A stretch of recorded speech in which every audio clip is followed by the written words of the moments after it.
Good morning all student. सभी का Shri Shyam education शिक्षण संस्थान में हार्दिक अभिनंदन है। सब्जेक्ट पॉलिटिकल साइंस, राजनीति विज्ञान, और जिसका हम अध्ययन करेंगे वो है बीए पार्ट सेकेंड। हम पढ़ रहे थे ब्रिटिश संविधान है वो स्योंग और विवेक का शिशु है। क्या पढ़ रहे थे? ब्रिटिश संविधान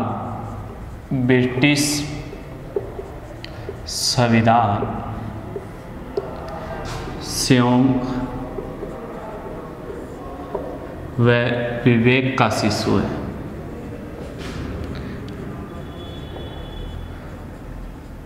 तो स्योंग का शिशु है वो चल रहा था अपना, कौन सा चल रहा था भाई? संयोग का शिशु। संयोग वंश कैसे हुआ है उसके बारे में अध्ययन कर रहे थे हम। पीछे वाले में हमने अध्ययन किया कि इसमें मंत्रिमंडल का निर्माण हुआ, व्यवस्थापिका का निर्माण हुआ, अनेक भागों में हमने अध्ययन किया, अचानक लगातार विकास के कारण हुआ। लेकिन इसमें स्योंग का शिशु है। आगे जो हम अध्ययन करेंगे वो है, आपसे पूछ ले कि 17वीं शताब्दी से पहले, 17वीं शताब्दी से पहले, 17वीं शताब्दी से पहले क्या हुआ था उसके बारे में अध्ययन करें कि इसका विकास है ब्रिटिश संविधान का। इसमें एक शब्द आया था मंत्रिमंडल। इस मंत्रिमंडल का 17वीं शताब्दी से पहले ही प्रयोग प्रारंभ हो गया था, निर्माण हो गया था। इसके बारे में हमने जाना कि 17वीं शताब्दी से पहले इसका क्या हो गया था? निर्माण हो गया था। पूछ ले कि नॉर्मन काल की बात करें, किस काल की बात करें कि 17वीं शताब्दी से पहले नॉर्मन जो काल है उस काल में राजा को परामर्श देने के लिए,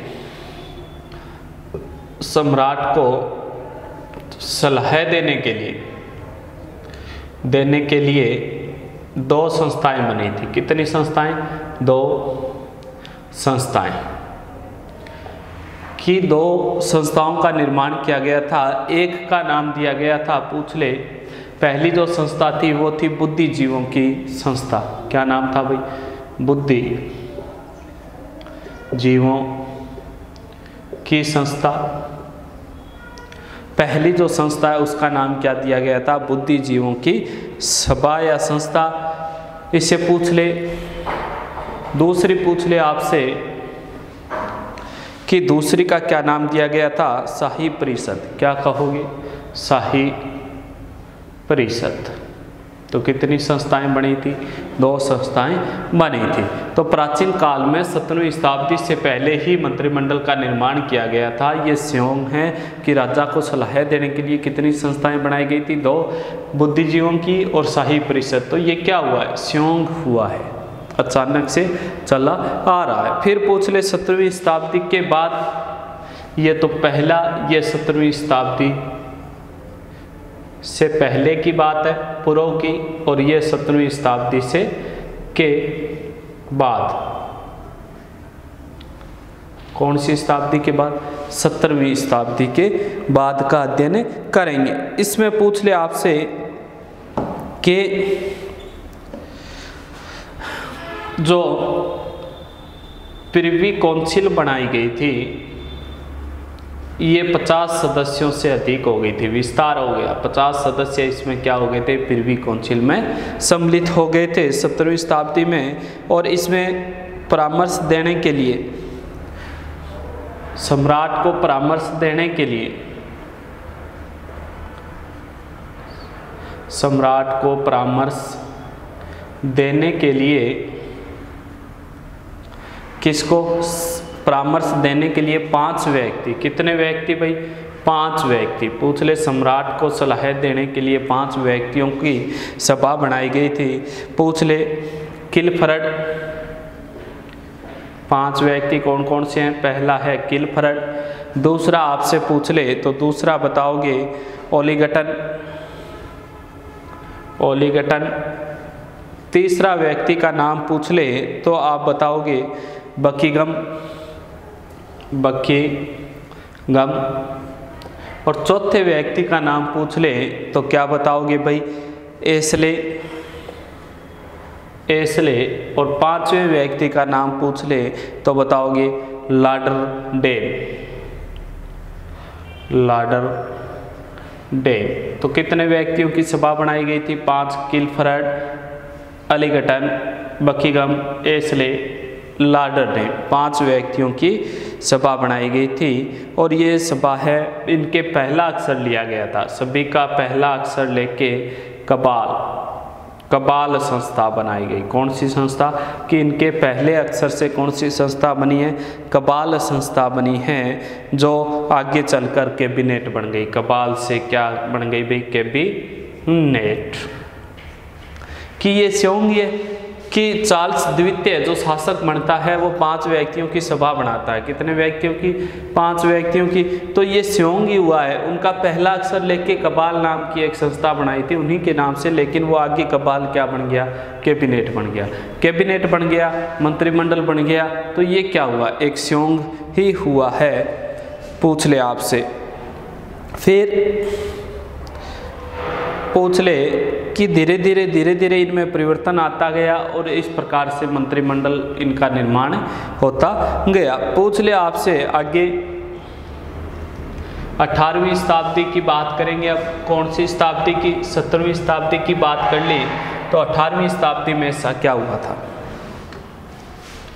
18वीं शताब्दी, किस शताब्दी में? 18वीं शताब्दी की बात करें कि इसमें प्रधानमंत्री और मंत्रिपरिषद का निर्माण हुआ। किसका? प्रधानमंत्री व मंत्रिपरिषद का निर्माण किया गया, का निर्माण।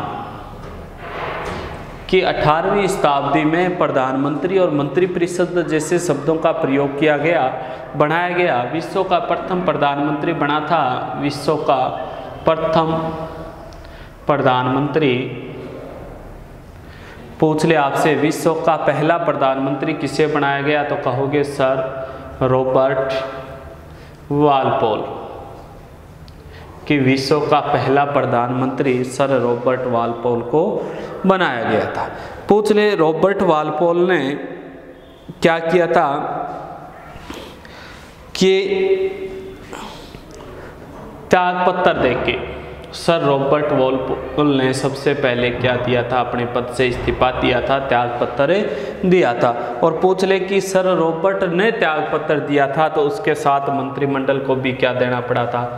मंत्रिमंडल को त्यागपत्र। कि 18वीं शताब्दी में प्रधानमंत्री और मंत्रिपरिषद जैसे शब्दों की रचना होती है, उन रचना में सर रॉबर्ट वालपोल को त्यागपत्र देता है और उसके साथ मंत्रिमंडल भी अपना क्या देते हैं? त्यागपत्र। और आने वाले समय में यह है क्या बन गई? एक प्रथा बन गई। कहने का मतलब है कि नियम बन गया। तो इस प्रकार से क्या हुआ है भाई? ये स्योंग हुआ है कि प्रथाओं के खिलाफ, जो ब्रिटिश साम्राज्य में जो प्रथाएं चल रही थी उनके खिलाफ एक ऐसा त्यागपत्र क्या दे दिया कि मंत्रिमंडल को भी त्यागपत्र देना पड़ा। और आने वाले समय के लिए यह क्या बन गया? एक नियम बन गया। तो क्या कह सकते हो भाई? ये एकमात्र स्योंग ही हुआ है। इसके बाद 19वीं शताब्दी में पूछ ले,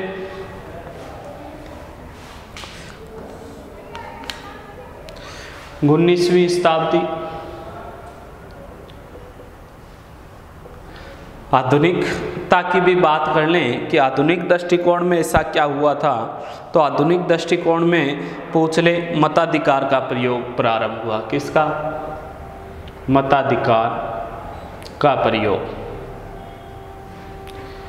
19वीं शताब्दी में मताधिकार का प्रयोग किया गया कि अपने द्वारा मताधिकार के प्रयोग से हम किसी भी व्यक्ति को क्या बना सकते हैं? सामूहिक मंत्रिमंडल बना सकते हैं, मंत्रिमंडल का निर्माण कर सकते हैं। कि मताधिकार प्रयोग करके हम लोगों को चुनेंगे, चुनकर किसका निर्माण कर सकते हैं, मंत्रिमंडल का निर्माण कर सकते हैं। इसके बाद पूछ ले कि इसी काल में सम्राट की जो व्यवस्था है, सम्राट की व्यवस्था को बनाए रखने का प्रथा चली कि प्रमुख प्रधानमंत्री होगा। कौन होगा भाई, प्रधानमंत्री होगा, और सम्राट क्या होगा, नाम मात्र का होगा। उनकी जो प्रथाएं हैं वो चलती रहेगी और प्रधानमंत्री के द्वारा ही देश का संचालन किया जाएगा। लारण सभा जो किससे संबंधित होती थी, सम्राट से। लारण सभा की शक्तियों को सीमित कर दिया गया, शक्तियों को कम कर दिया गया। इसका मतलब है कि सम्राट को नाम मात्र बनाया जा रहा है तो लारण सभा की शक्तियां कम हो गई, तो ये क्या हुआ भी, संयोग ही हुआ, जिसके कारण कॉमन सभा की शक्तियों में वृद्धि हुई। ये था अपना संयोग का शिशु। अब बात करेंगे विवेक का शिशु। तो दिमाग से कहने का मतलब लोगों ने विवेक का शिशु कैसे कह सकते हो आप, वैसे विवेक का शिशु। कौन सा शिशु, विवेक का शिशु। पहला कैसे कहोगे कि निरंकुश से राजतंत्र,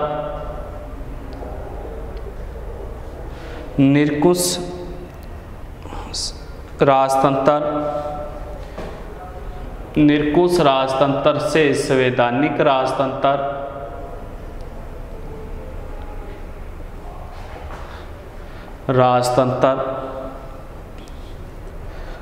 और व्यवहार में लोकतंत्र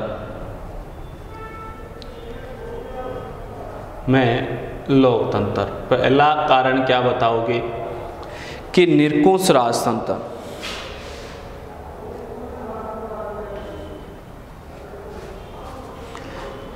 कि पहले किसका शासन था, राजा का, ठीक है। राजा पे अंकुश रखने के लिए संस्थाओं का निर्माण किया गया था। किसका निर्माण किया गया, ये तो था संयोग कि कुछ ही तत्वों को छोड़ दे तो संयोग हुआ था, बाकी विवेक से काम लिया गया। कि राजा पे अंकुश रखने के लिए संस्थाएं बनाई गई थी जो की थी संयोग मात्र थी, और यही आगे चल के मंत्रिमंडल बनती है। और इन संस्थाओं के द्वारा अंकुश रखा गया तो संवैधानिक, मतलब नियमों के द्वारा संचालित हो गया शासन, तो कैसा हो गया भाई, संवैधानिक राजतंत्र। और बाद में यही संवैधानिक तंत्र व्यवहार में क्या हो गया, किसका रूप ग्रहण कर लिया, लोकतंत्र का। कैसे, क्योंकि जो सम्राट है, सम्राट की पदवी को बरकरार रखा गया। किसको, सम्राट की पदवी को बरकरार रखा गया, लेकिन संपूर्ण शक्तियां किसके पास सौंप दी, संपूर्ण शक्तियां प्रधानमंत्री को दे दी गई। तो निरंकुश सबसे पहले का काल जैसे हम पढ़ते हैं कि 1066 ईस्वी से प्रारंभ होता है, तो बात करें कि 1066 में राजा का अधिकार होता था, और राजा पे ज़्यादा अत्याचार करने के बाद संस्थाएं बनी, और वही संस्थाएं संविधान के मतलब नियमों के अनुरूप शासन को चलाने लग गई, तो संवैधानिक राजतंत्र बना। और यही संवैधानिक राजतंत्र आगे व्यवहार में सम्राट की पदवी को बरकरार रखा और किसकी स्थापना की, प्रधानमंत्री और मंत्रिपरिषद जैसे शब्दों की स्थापना की। कहने का मतलब है कि इसी समय में 1215 में मैग्ना कार्टा विवेक से लाया गया था। कि 1215 में मैग्ना कार्टा को हम कह सकते हैं जहाँ से मौलिक अधिकारों की रचना हुई थी। क्यों लाया गया था भाई, जॉर्ज जब शासक था 1215 में, जॉर्ज ने अत्याचार प्रारंभ किए, तो लोगों को ज़्यादा स्वतंत्रताएं देने के लिए, लोगों पे ज़्यादा अत्याचार न हो उनके लिए एक अधिनियम लाए थे मैग्ना कार्टा, और जॉर्ज को हस्ताक्षर करने पड़े। तो इसका मतलब क्या है भाई, ये कि 1215 के अंदर मैग्ना कार्टा विवेक से लाया हुआ सिद्धांत कह सकते हो आप। इसके बाद पूछ ले, जैसे 1628 में अधिकार पत्र लाया गया। अधिकार पत्र 1628 में राजा पे अंकुश रखने के लिए क्या लाया गया था, अधिकार पत्र लाया गया था। लोगों को ज़्यादा अधिकार दिए गए, तो ये भी क्या कह सकते हो, विवेक से उत्पन्न हुआ था। और पूछ ले 1689 में वापिस अधिकार पत्र लाया गया। ये भी किस लिए लाया गया था? लोगों को ज़्यादा स्वतंत्रताएं प्रदान कराने के लिए और राजा पे अंकुश रखने के लिए लाया गया था। तो ये कार्य विवेक से किए गए थे। किससे किए गए थे भाई? विवेक, कि अपने दिमाग से किए गए थे। वहाँ के लोगों ने, वहाँ की संस्थाओं ने अपने दिमाग के माध्यम से इन कार्यों को किया, विवेक के माध्यम से इन कार्यों को किया। तो हम कह सकते हैं कि ब्रिटिश जो संविधान है वो विवेक का शिशु है, मतलब उनको बनाया गया। फिर 2 नंबर पूछ लिया आपसे, वयस्क मताधिकार।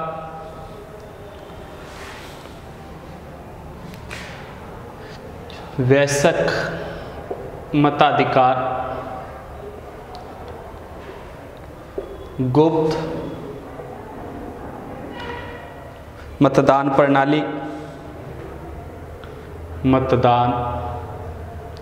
प्रणाली, और तीसरा इसमें जो है एकल सदस्य निर्वाचन क्षेत्र, एकल सदस्य निर्वाचन क्षेत्र। कि भाई वयस्क मताधिकार, जिसकी आयु 18 हो जाए वो अपना वोट डाल सकता है, वयस्क है। गुप्त मतलब छिपकर, ऐसा अप्रत्यक्ष, और एकल सदस्य निर्वाचन क्षेत्र का प्रयोग किया गया था। इसका मतलब है कि क्या है भाई, ये कि विवेक का ही परिणाम है, विवेक से इसका प्रयोग हुआ है।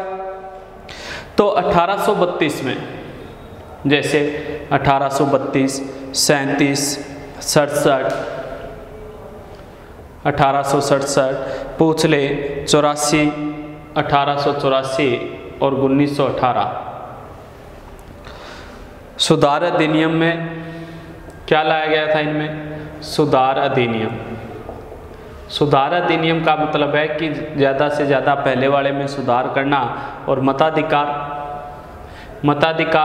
का प्रयोग किया गया। इसका मतलब है कि ज़्यादा से ज़्यादा ध्यान दिया गया। पूछ ले कि 1969 में मताधिकार की जो आयु सीमा थी 21 वर्ष थी। आयु कितनी थी भाई?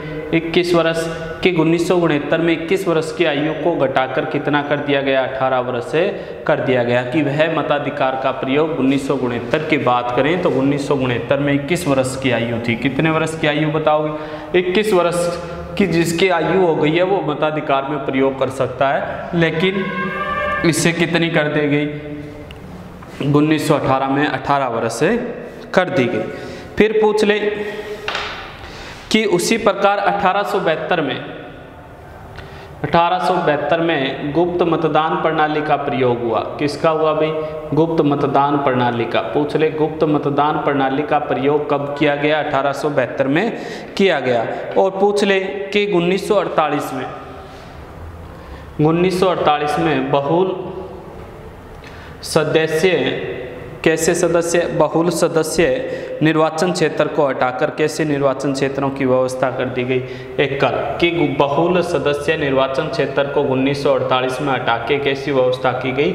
एकल सदस्य की व्यवस्था की गई, और जिससे लोकतंत्र का निर्माण हुआ। तो क्या कह सकते हो कि सभी कार्य किससे हो रहे हैं भाई? विवेक से हो रहे हैं। मताधिकार का वह व्यक्ति प्रयोग करेगा तो किससे करेगा? अपने विवेक से करेगा। तो इसलिए हम इसे क्या कह सकते हैं? विवेक का शिशु कह सकते हैं। ब्रिटिश संविधान को क्या कह सकते हो भाई? विवेक का शिशु कह सकते हो। कैसे? वयस्क मताधिकार के आधार पे, गुप्त मतदान प्रणाली के आधार पे, एकल सदस्य निर्वाचन क्षेत्र के आधार पे, या बात करें निरंकुश राजतंत्र से संवैधानिक राजतंत्र और लोकतंत्र।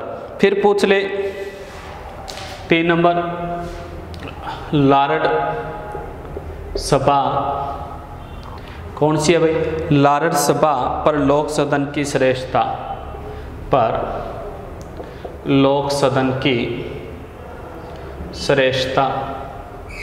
अब देखो लॉर्ड सभा में शाही परिवार आता है। कौन आता है भाई? शाही परिवार, या शाही परिवार के लिए नियुक्त, जैसे धर्म को मानने वाले मुख्य लोग, पोप या नगर प्रतिनिधि। किस में आएंगे? लॉर्ड सभा में। और जो जनता के प्रतिनिधि आएंगे, किसके आएंगे भाई? जनता के प्रतिनिधि। वो किस में आएंगे, प्रतिनिधि लोक सदन में आएंगे। कि शाही परिवार है, धर्म को अनुसार चलने वाले को नगर प्रतिनिधि लारड़ सभा में नियुक्त किए जाते हैं। और लोक सदन की श्रेष्ठता कैसे हो गई भाई, जनता के प्रतिनिधि होंगे। तो लारड़ सभा की शक्तियों में कमी करके, शक्तियों में को क्या कर दिया भाई, कम कर दिया। और किसकी शक्तियों को बढ़ा दिया, लोक सदन की शक्तियों को वृद्धि की गई। किसके सदन की शक्तियों में वृद्धि की गई, लोक सदन के सदस्यों में वृद्धि की गई। और जैसे वृद्धि हुई तो इसका कारण है कि 1911 में लोक सदन की शक्तियों में वृद्धि और लारड़ सभा की शक्तियों में कमी कर दी गई। और यही लोक सदन की प्रभुसत्ता में वृद्धि हो गई। लोक सदन है वो ज़्यादा महत्व रखने लगा। तो ये 3 नंबर की लारड़ सभा से लोक सदन है मुख्य। 4 नंबर पूछ ले, क्योंकि विवेक का ही परिणाम है। जैसे जैसे धीरे धीरे विकास किया, उनकी शक्तियों में कमी करते गए और जनता की शक्तियों में वृद्धि करते गए। 4 नंबर, लारड़ सभा की रचना में सुधार। लारड़ सभा की रचना में सुधार। भाई सीधी सी बात है, मैंने पहले बताया था आपको कि लारड़ सभा में नियुक्त कौन होता है। लारड़ सभा में नियुक्त होगा शाही परिवार। इसके बाद पूछ ले कि धर्म को मानने वाले, पोप, नगर प्रतिनिधि। ये किस में सम्मिलित होंगे, लारड़ सभा में सम्मिलित होंगे। या कह सकते हैं कि पीयरेज अधिनियम लाया गया था। कौन सा अधिनियम लाया गया था, पीयरेज अधिनियम लाया गया था। पूछ ले कब लाया गया, 1958 में। क्या कर दिया गया कि 1958 में पीयरेज अधिनियम लाया गया, जिसमें महिलाओं की व्यवस्था की गई। महिलाओं की व्यवस्था, और ये आजीवन रहेंगे।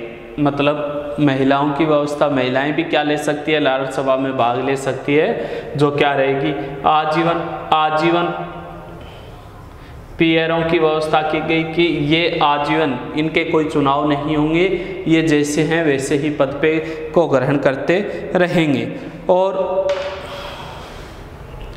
इसके अलावा फिर 1963 में इसमें अधिनियम लाया गया, बदलाव किया गया। अब देखो 58 में आजीवन करते हैं, 1963 में वापस से अधिनियम लाया गया। इसमें क्या होता था कि कोई भी व्यक्ति वंशानुगत मतलब कि शाही परिवार वंश से आगे वो इसके सदस्य बनते जाएंगे, उनका चुनाव नहीं होगा। तो वंशानुगत की व्यवस्था है उसके आधार पे की गई। किसके आधार पे, 1963 में वंशानुगत का आधार तय कर दिया गया। फिर पूछ ले कि 2000 का अधिनियम लाया गया। कौन सा अधिनियम, 2000 का। इसमें वंशानुगत को समाप्त कर दिया गया कि आज के बाद लारड़ सभा में वंशानुगत पीयर की सदस्यता नहीं होगी। पूछ ले, और उसकी जगह क्या होंगे, निर्वाचित सदस्य होंगे। तो जैसे लारड़ सभा की रचना में पहले क्या था, ये सम्मिलित होते थे। फिर अधिनियम 1958 में ये आजीवन बने रहेंगे। क्या बने रहेंगे, आजीवन, इनकी व्यवस्था है वो बनी रहेगी। और महिलाओं को भी इसमें जोड़ दिया गया साथ में लारड़ सभा में। फिर 1963 में अधिनियम लाया गया कि जो हैं सदस्य इसके बन चुके हैं लारड़ सभा के, वो सदस्य क्या रहेंगे, वंशानुगत रहेंगे कि आने वाली पीढ़ी दर पीढ़ी चलते रहेंगे। लेकिन 2000 ईस्वी में फिर अधिनियम लाया गया, उसमें वंशानुक्रम जो क्रम चल रहा था उसको तोड़कर निर्वाचन क्षेत्र को अपना लिया गया। तो ये क्या कह सकते हैं, विवेक का ही है। किसका आधार कहोगे, विवेक का आधार है कहोगे। तो इस आधार पे आप कह सकते हो कि ब्रिटिश का संविधान है वो स्वयं और विवेक का शिशु है। तो यहाँ तक आपने पढ़ा, आपको बातें समझ में आई। अब नेक्स्ट बात करेंगे हम